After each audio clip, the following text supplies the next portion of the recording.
Security Committee of Cabinet has met today. First item on the agenda was to be dealing with the situation in Ukraine.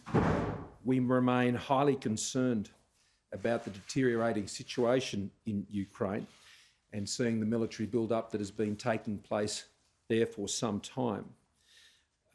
All Australians in Ukraine, we have endeavoured to contact them all over the last few weeks with a very clear message. Now is the time to leave. And we reinforce that message. The travel advisories are very clear. The vast majority of those Australians who live in Ukraine, their lives are in the Ukraine. Many of them have dual citizenships. Their families are there or in neighbouring countries, particularly in Poland, and they will be looking to their own arrangements as we understand it. But our message has been very clear, and I want to thank the Department of Foreign Affairs and Trade and our consular officials who have been working tirelessly to get that message now for some weeks, that it is time to leave if you wish to leave.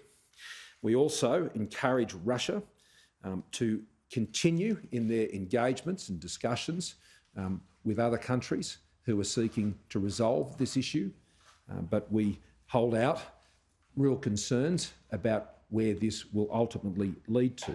Australia supports Ukraine's sovereignty and their territorial integrity, and we will continue to stand with them on these issues and continue to engage with our partners on these very difficult issues as they continue to evolve.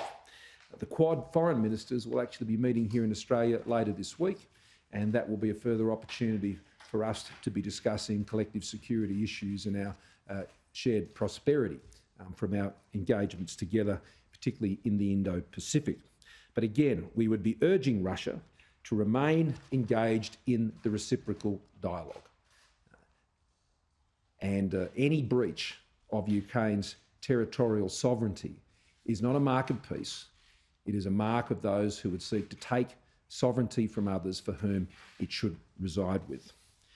Now, also, it's almost 2 years since we took the decision to close the borders to Australia. National Security Cabinet has decided today that Australia will reopen our borders to all remaining visa holders on the 21st of February of this year. We have been progressively opening our borders since November of last year. Those programs have proceeded very successfully.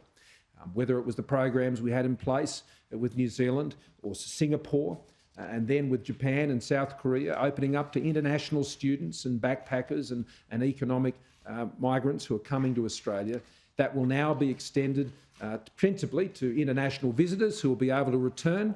The condition is you must be double vaccinated to come to Australia. That's the rule.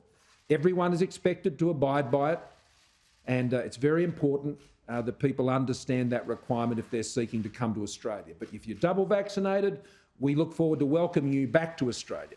And I know the tourism industry will be looking forward to that, and over the next 2 weeks they will have the opportunity both for visitors to be coming and for them to be gearing up to welcome international visitors back to Australia. The state-based cap arrangements on arrivals and the state-based quarantine arrangements will continue as they have them in place, and they'll be up to state governments to alter those as they see fit, as has always been the case. But we just want to stress that you will need to provide that proof of vaccination. Your visa is one thing, but your entry into Australia requires you also to be double vaccinated. And I think events earlier in the year should have sent a very clear message, I think, to every around the world that that is the requirement to enter into Australia.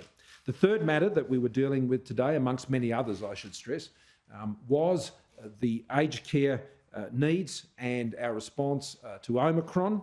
And today we were able to agree a package of measures that will see the Australian Defence Force supporting that effort that is being led by the Department of Health. Several weeks ago, I spoke to the VCDF, Vice Admiral Johnston, when he was acting CDF, as part of our response to the supply chain pressures that we're seeing from the Omicron variant, and asked them to begin work to be working up proposals as to how they could be supporting in a number of different areas. And since then, we've seen ADF personnel being there in Victoria, supporting the ambulance service and things of that nature.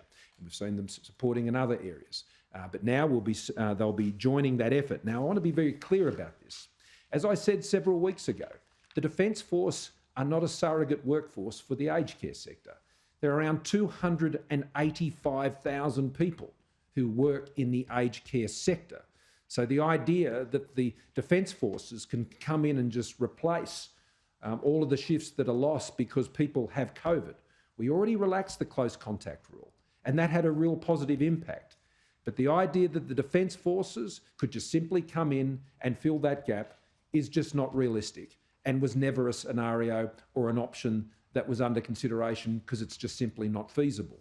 But they do and can and have provided quite targeted support into the aged care sector in extremis, in some of the most difficult situations.